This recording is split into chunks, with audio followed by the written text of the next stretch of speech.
Malipayong adlaw kaninyong tanan, we proudly present to you Region VII.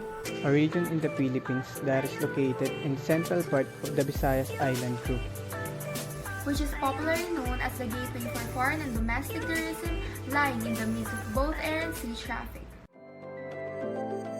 The Central Visayas is strategically located in the heart of the Philippines. It is comprised of the provinces of Bohol, Cebu, Siquijor, and Negros Oriental. The region has two of the most dynamic tourism-driven destinations in the country. Bohol and Cebu are included in the top 10 list of most visited destinations of both local and domestic tourists.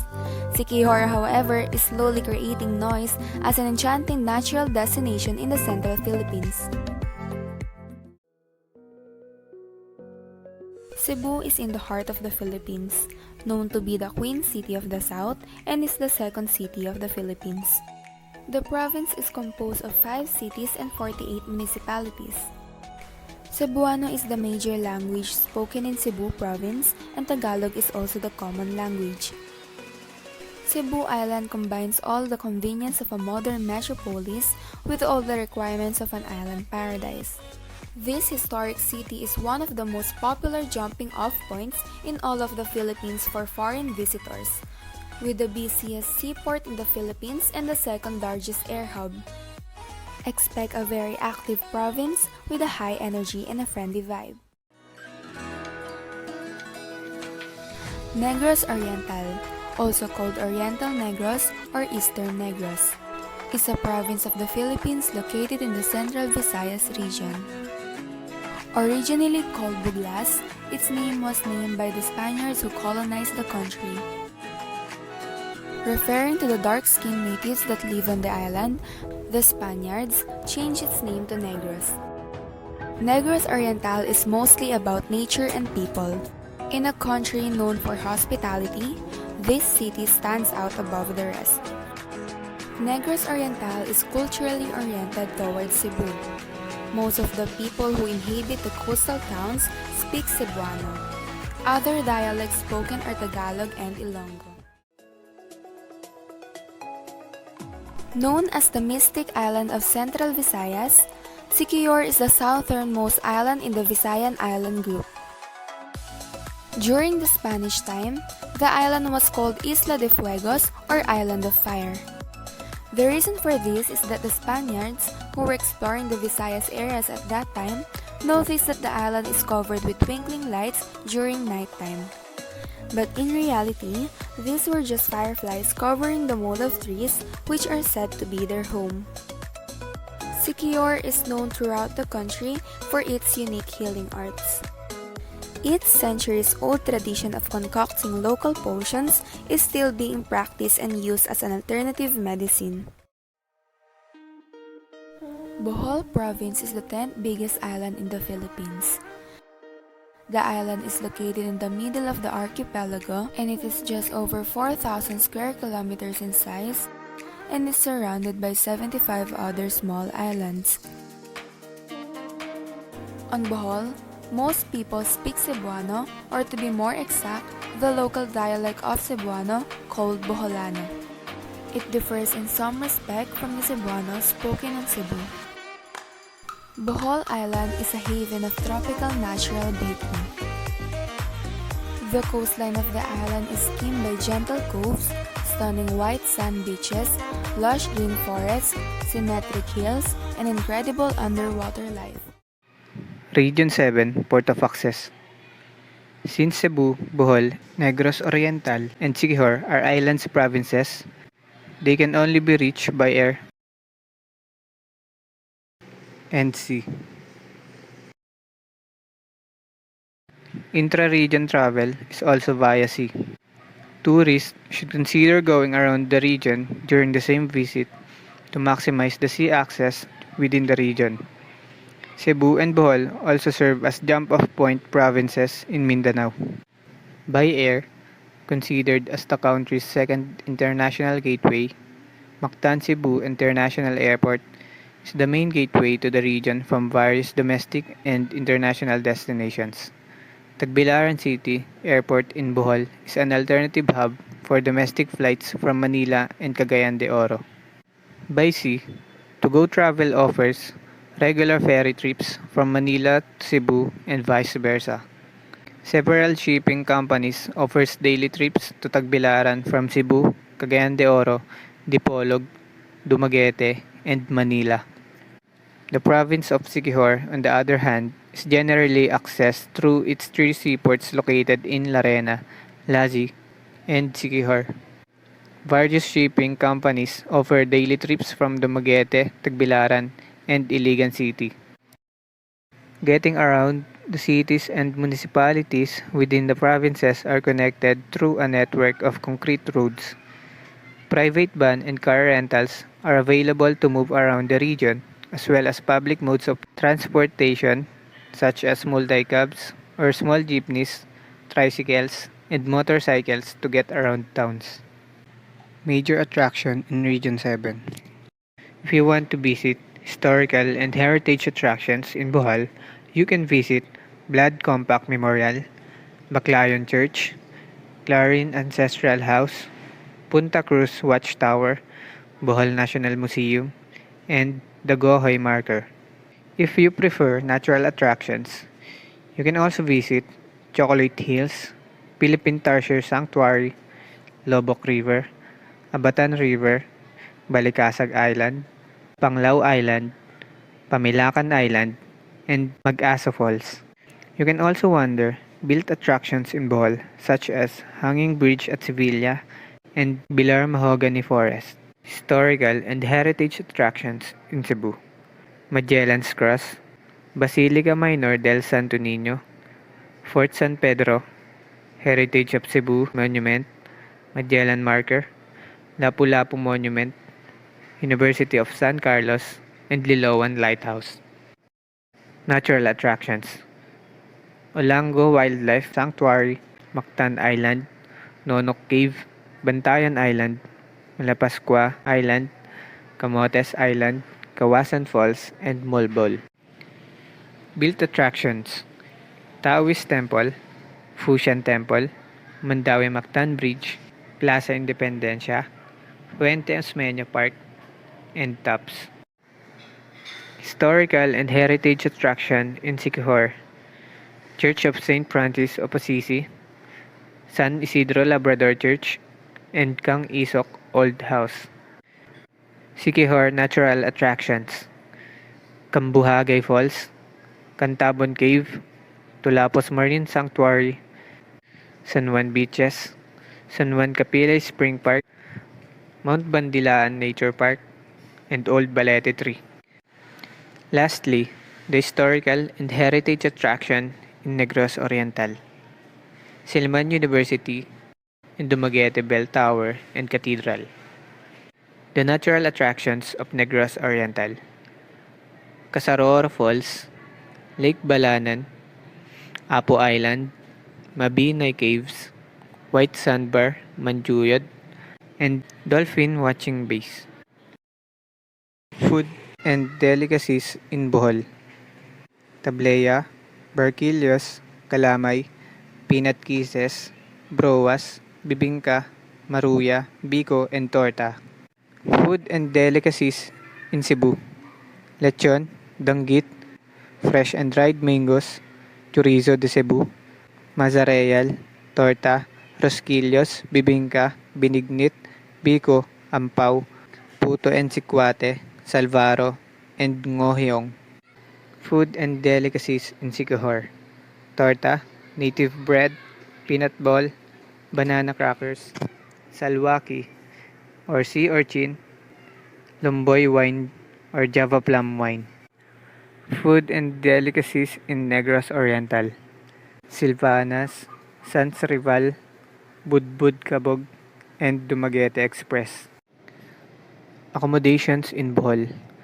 If you are looking for a budget friendly that costs less than 1,500 per night, you can check in Aliria Bed and Breakfast, Staylight Park Bed and Breakfast, Treats Guest House, Water Paradise Resort, Darunday Manor, Arabel Suites, West Grand Suites, and El Portal Inn.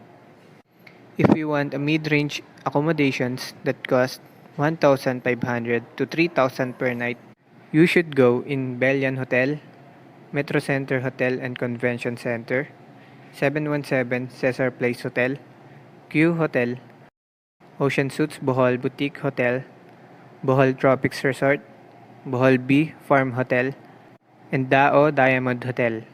There is also a high-end accommodation that range at least 3,000 per night.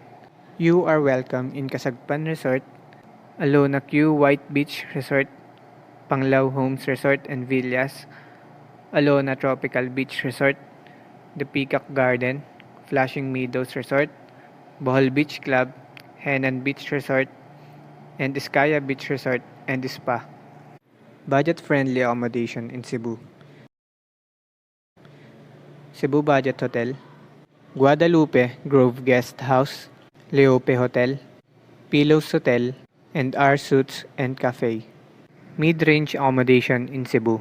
Bayfront Hotel, Hotel Elizabeth, Crown Regency Hotel, Red Planet, Harold's Hotel, The Henry Hotel, and Diamond Suites. High-end accommodation in Cebu. Marco Polo Plaza Hotel, Radisson Blu, Movenpick Hotel Mactan Island Cebu, Candaya Resort, Waterfront Cebu City Hotel and Casino, Mandarin Plaza Hotel, and Cebu Park Lane, and Marriott Hotel Cebu. Budget-friendly accommodation in Siquijor. Torres Paradise, Islanda Beach Resort, Casa de la Playa Beach Resort, Palm Tree Guest House, and Town View Guest House. Mid-range accommodation in Siquijor.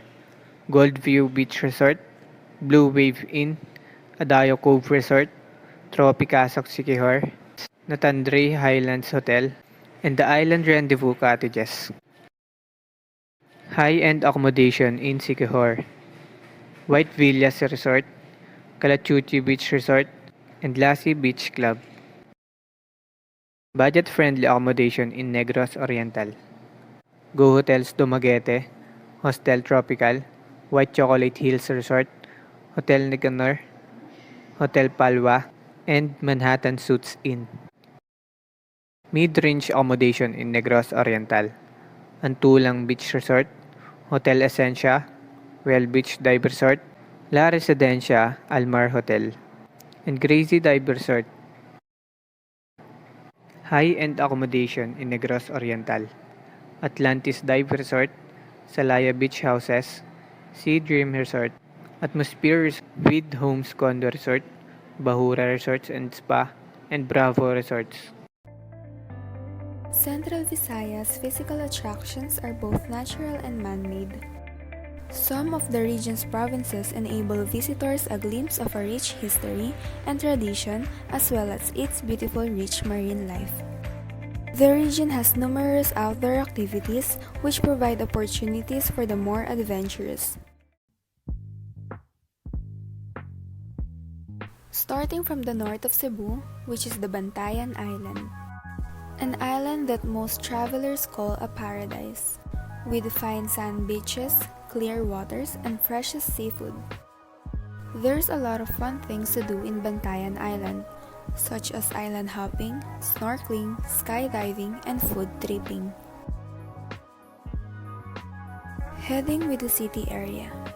There's plenty of history to be seen in Cebu City, and Fort San Pedro is one such historic location. Fort San Pedro is also known as the smallest and oldest bastion fort in the Philippines. Once you are inside, there would be no tourist guide to show you around, so you have to explore the area on your own. In the southern part of Cebu province, swimming with whale shark is the #1 attraction. In Oslob, you can get in the water and witness this graceful giant swim by. If you are looking for a great tour that includes swimming with the whale sharks, then I think this is the best tour for you. The majestic Chocolate Hills is one of the Philippines' most popular tourist attractions and is the top destination for Bohol tours. The unique geological formation of Bohol's Chocolate Hills can be enjoyed in different ways. If you are up to bring a Chocolate Hills tour to a thrilling escapade, make sure to visit the Chocolate Hills Adventure Park. where you can experience biking mid-air or surf ziplining overlooking the scenic view of the beautiful hills. Journey down to the southwest corner of Bohol, where you can embark on a day of a paddle boarding. Experience a different way of cruising through one of the biggest rivers on the island of Bohol on this beginner-friendly stand-up paddle tour. You'll navigate through winding jungle passageways and around small waterfalls that offer a taste of nature in its purest form.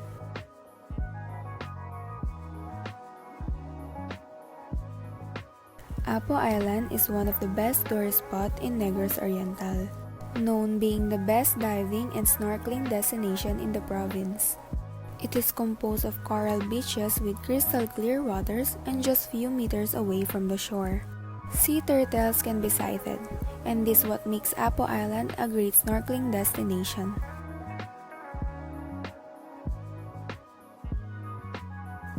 The Cambogahay Falls in Siquijor is a 3-level falls right in the heart of Lazi. It's quite notable because of its blue-green waters and peaceful and relaxing ambience. There are so many things to do at the Cambogahay Falls. You can relax with nature, do some waterfalls jumping, try the Tarzan swing, and ride the bamboo rafter. Indeed, one of the reasons to visit Siquijor with your friends and family. Accommodations in Bohol. If you are looking for a budget-friendly that costs less than 1,500 per night, you can check in Aliria Bed and Breakfast, Staylight Park Bed and Breakfast, Treats Guest House, Water Paradise Resort, Darunday Manor, Arabelle Suites, Best Grand Suites, and El Portal Inn. If you want a mid-range accommodations that cost 1,500 to 3,000 per night, you should go in Belian Hotel, Metro Center Hotel and Convention Center, 717 Cesar Place Hotel, Q Hotel, Ocean Suites Bohol Boutique Hotel, Bohol Tropics Resort, Bohol B Farm Hotel, and Dao Diamond Hotel. There is also a high-end accommodation that range at least 3,000 per night. You are welcome in Casagpan Resort, Alona Q White Beach Resort, Panglao Homes Resort and Villas, Alona Tropical Beach Resort, The Peacock Garden, Flashing Meadows Resort, Bohol Beach Club, Henan Beach Resort, and Iskaya Beach Resort and Spa. Budget-friendly accommodation in Cebu. Cebu Budget Hotel, Guadalupe Grove Guest House, Leope Hotel, Pillows Hotel, and R Suites and Cafe. Mid-range accommodation in Cebu, Bayfront Hotel, Hotel Elizabeth, Crown Regency Hotel, Red Planet, Harold's Hotel, The Henry Hotel, and Diamond Suites. High-end accommodation in Cebu, Marco Polo Plaza Hotel, Radisson Blu, Movenpick Hotel Mactan Island Cebu, Candaya Resort, Waterfront Cebu City Hotel and Casino, Mandarin Plaza Hotel and Cebu Park Lane, and Marriott Hotel Cebu. Budget-friendly accommodation in Siquijor, Torres Paradise, Islanda Beach Resort, Casa de la Playa Beach Resort, Palm Tree Guest House, and Town View Guest House. Mid-range accommodation in Siquijor, Gold View Beach Resort, Blue Wave Inn, Adayo Cove Resort, Tropicasok Siquijor, Natandre Highlands Hotel, and the Island Rendezvous Cottages. High-end accommodation in Siquijor, White Villas Resort, Calachuchi Beach Resort, and Lassie Beach Club. Budget-friendly accommodation in Negros Oriental, Go Hotels Dumaguete, Hostel Tropical, White Chocolate Hills Resort, Hotel Nicanor, Hotel Palwa, and Manhattan Suites Inn. Mid-range accommodation in Negros Oriental, Antulang Beach Resort, Hotel Essentia, Well Beach Dive Resort, La Residencia Almar Hotel, and Crazy Dive Resort.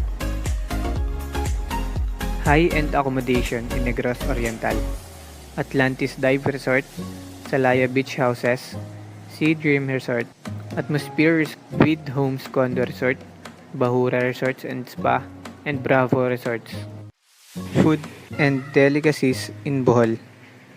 Tableya, Barquillos, Kalamay, Peanut Kisses, Broas, Bibingka, Maruya, Biko, and Torta. Food and delicacies in Cebu. Lechon, Danggit, fresh and dried mangoes, Chorizo de Cebu, Mazareyal, Torta, Rosquillos, Bibingka, Binignit, Biko, Ampaw, Puto and Sikwate, Salvaro, and Ngohyong. Food and delicacies in Siquijor.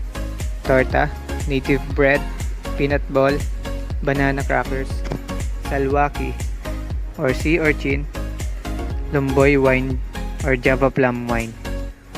Food and delicacies in Negros Oriental.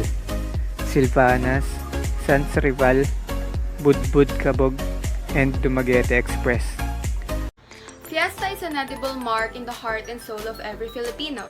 Aside from having a stunning beaches and rich urban heritage sites, the Central Visayas is home to major Philippine religious and cultural festivals.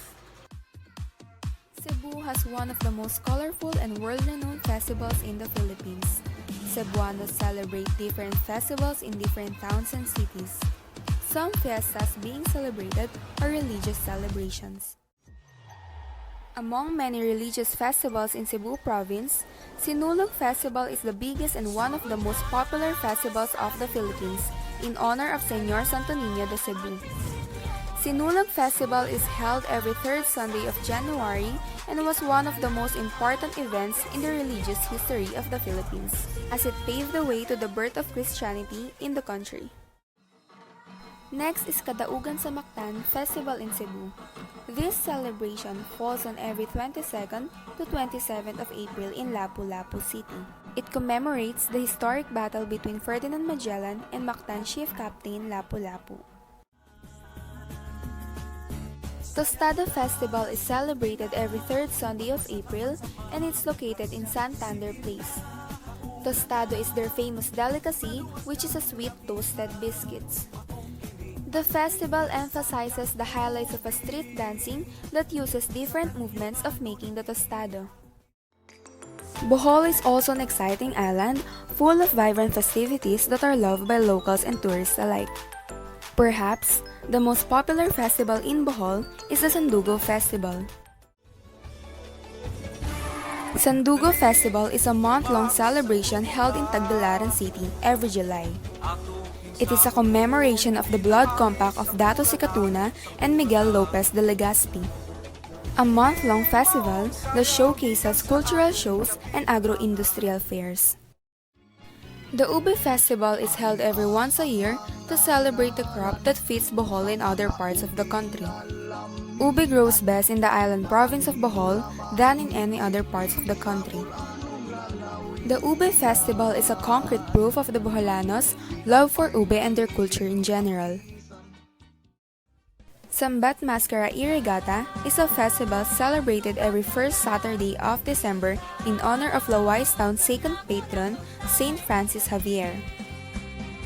Colorful activities are lined up, like the agro-industrial fair, group mass street dancing, drum and bugle competition, boat racing along the river, and many more. Negros Oriental is a province full of celebration and events. Whenever you come, there's always something for you to enjoy. It boasts of 24 fiestas each, dedicated to their respective patron saints. Topping it off is the Buglasan Festival, the fiesta of the entire province, which takes place every second week of October. Buglasan is considered an annual provincial fiestas and biggest culture and arts and tourism showcase. Sandurot Festival is annually celebrated during the third week of November. It is a celebration that focuses on showing the innate hospitality and friendliness of the city. Tawo-Tawo Festival is also known as Scarecrow Festival, which the people of Bayawan annually celebrate on the 18th of February. They give honor and praise to their city patron, Saint Thomas Villanueva. The Tawa-Tawa Festival focuses on the great difference the Tawa-Tawa has brought to the city after driving the crows away. Siquijor Province showcases its unique culture of blending Catholicism with traditional religious practices. One obvious indication of the interesting mix of religion and mysticism of Siquijor is the number of festivals held in this island. Solili Festival is held during September. It is a marriage ritual where both parents of the married partners are presented with a feast and lectures about the realities and hardships of the married life. The Solili Festival rituals are depicted through street dancing competition. Dilaab Festival is a festival held in the municipality of Siquijor every October 1st, which gives due recognitions to the natural assets of the island and is honor of the town's patron saint, Saint Francis of Assisi. It is one of the biggest fiesta celebration on the island with all kinds of activities and shows lined up each year. Buguas Festival is a festival held between August 27 to 30 at the town of San Juan to celebrate an abundant and bountiful harvest in honor of their patron saint, Saint Augustine of Hippo. Buguas means a spurt of water coming from an underground source that flows freely in the open ground. The town is blessed with an abundant spring waters, thus making the lives of the people fruitful and happier. Major cultural groups. There are two major cultural groups in the region, the Cebuanos and Boholanos. The Cebuano constitutes the major ethnic population and cultural influence in the southern Philippines, making Cebuano the lingua franca of the southern Philippines. What is the culture of Cebuano? They are proud of being artistic and creative. Various forms of art, such as painting, sculpting, and drawing, singing, dancing, and writing are the cornerstones of the Cebu culture. Many popular mainstream artists in the Philippines are from Cebu. The painters, singers, and writers reside there. One of the famous sculptors in Cebu is Ramon Abellana. His first commissioned work was a Corker landmark, Rotonda, based on the sketches of his brother Martino Abellana. He also carved two life-size statues, Lapu-Lapu and Sergio Osmeña Sr., that can be seen at the ground of the Cebu City Capitol. His brother Martin Abellana is also a well-known artist in the field of writing. Abellana is one of the Cebuano writers featured by national artists in his 1975 book, Cebuano Literature. Examples of his novels are Kaulit sa Kalipay, Ang Kalayo sa Sulad, Tulisok sa Tanlag, Awit sa Gugma, at Kinabuhi. Maria Amapola Cabase, Ana Fegi, Juan Carlos Labajo, Vina Morales, Sherin Reyes, Akiko Solon, and Dulce are the singers that reside in Cebu. The Boholano speaks a variation of Cebuano with minor changes in pronunciations. Whatever remains of their traditional culture has long been gone. Their dialect is similar variation of Cebuano with minor changes in pronunciations. Southern Bohol is known for unique hunting specialization for whales, dolphins, sharks, and mantas. What is the culture of Bohol? The Boholano culture is much like the culture of the Philippines, specifically of the Visayas. It is based on the majority population of Austronesian people on the island. There are influences from indigenous Melanesian people, such as the Eskaya tribe, and from the colonizing Spanish and trade with Mexico. The Boholanos are said to be the descendants of the last group of inhabitants who settled in the Philippines called Pintados or Tattooed Ones. They already had a culture of their own as evidenced by the artifacts dug at Mansasatag, Bilaran City, and in Dauis and Panglao. Major industries. Region 7 is among the most developed and the fourth largest regional economy in the country.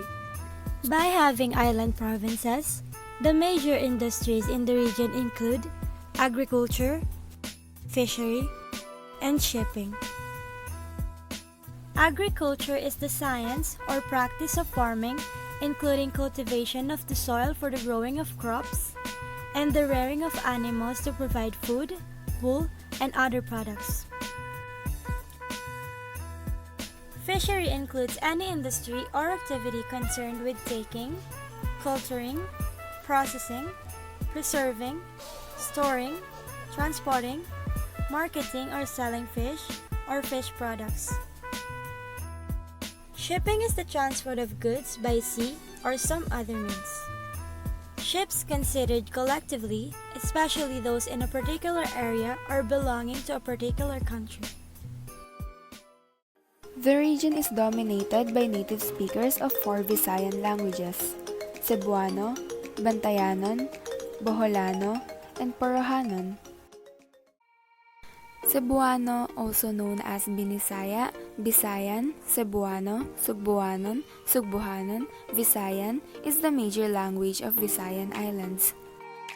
Although Cebuano is the primary language spoken, many also speak Boholano, Siquijodnon, English, and Tagalog.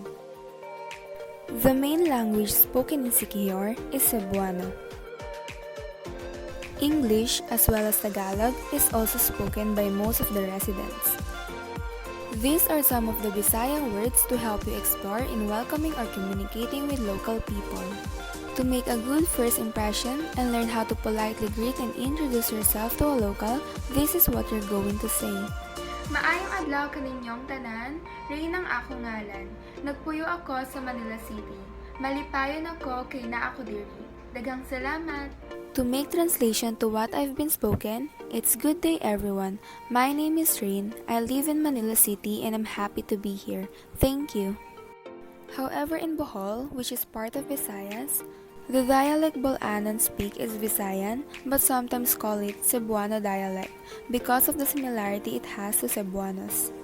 The local name of the dialect is actually Bolanon or Binolanon. Native Bolanon are fond of using J instead of Y, like saying the word kabayo or horse in English. Bolanon say kabajo.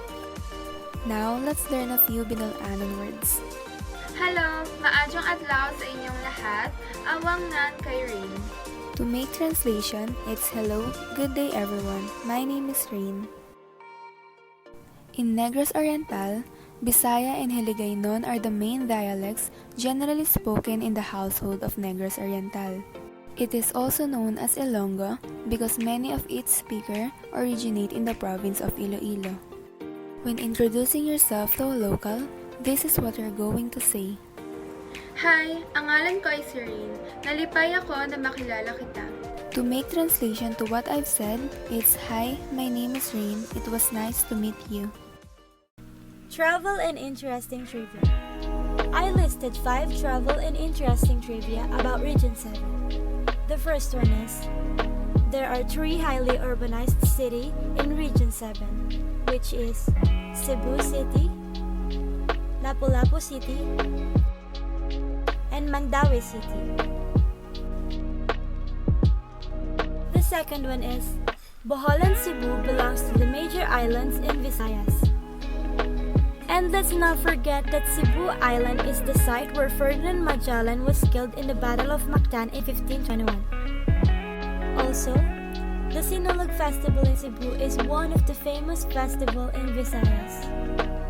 And lastly, Magellan's Cross, Panglao Island, Chocolate Hills, and Blood Compact Shrine belongs to the most popular and most beautiful tourist destination in Visayas. Good day, travelers! I am Cheska Nicole Fajarito and I'm your tour operator for today. And now, here's my proposal to your Bohol package for your family travel. Here's the inclusions of your tour package. This is a 3 days, 2 nights accommodation at Dumuluan Beach Resort with daily hotel breakfast and countryside tours.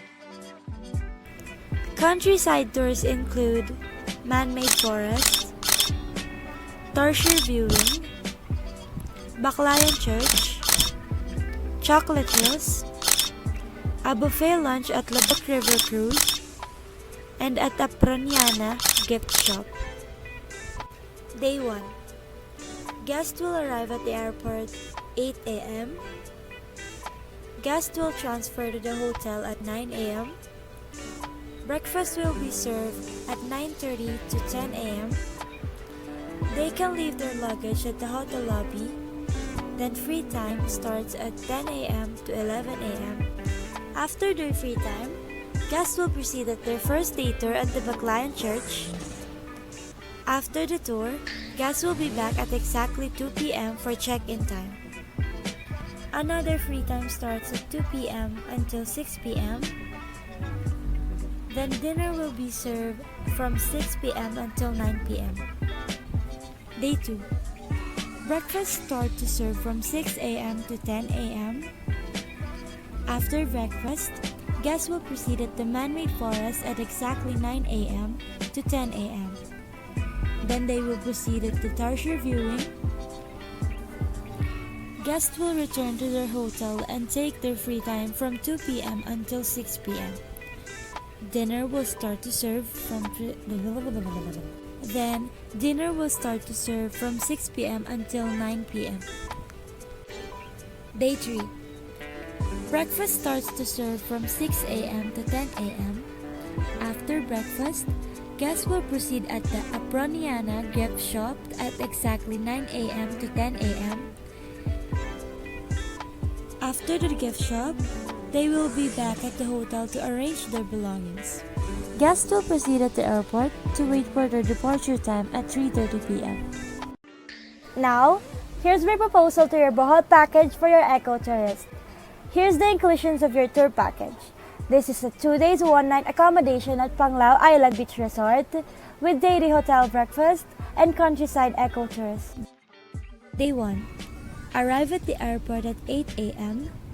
Guests will transfer to the hotel at 9 a.m. Then breakfast will be served 9:30 a.m. until 10 a.m. They can leave their luggage at the hotel lobby. Free time starts at 10 a.m. to 11 a.m.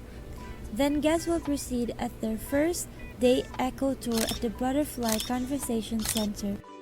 Also, guests can have their lunch at the restaurant. After the tour, guests will be back at exactly 2 p.m. for check-in time. Free time starts from 2 p.m. until 6 p.m. Then dinner will be served from 6 p.m. until 9 p.m. Day 2. Breakfast starts to serve from 6 a.m. to 10 a.m. After breakfast, guests will proceed at the Bohol Bee Farm. 9 a.m. to 10 a.m. They can go to the souvenir shop, then they will be back at the hotel to arrange their belongings. 3:30 p.m. Guests will proceed at the airport to wait for their departure time. One of the assets of the archipelago is the great diversity it offers to travelers. Whether they are in search of peace and quiet and want to get away from it all, whether they want to discover some of the most beautiful underwater world in Asia or party every night. The Visayas are home to one or more islands that can satisfy every one of them.